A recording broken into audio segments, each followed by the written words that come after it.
Қайырлы күн баршаңызға, достар. Бүгін сурет сабағында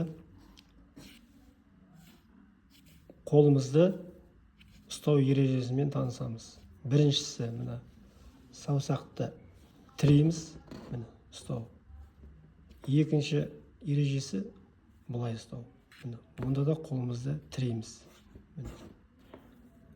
Бірінші ұстап алғаннан кейін қолы тіреп, жоғарыдан төменге қарай сызамыз. Ұзын сызық, жоғарыдан төменге қарай. Осындай сызықтарды қайталап, сосын біртіндеп жылдамдықты асырып, сызықтарды қайталаймыз. Қолды осылай жаттықтырамыз. Міне, осылай ұстау арқылы.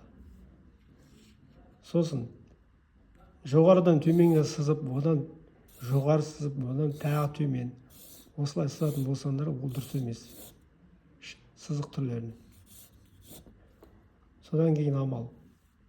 Қолды түгел қағаздың үстіне қойып, сызуға болмайды. Ол ыңғайсыз, келмейді.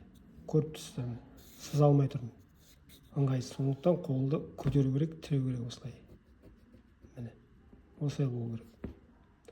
Немесе бұлай ұстауға болады. Міне. Жоғарыдан төмен қарай.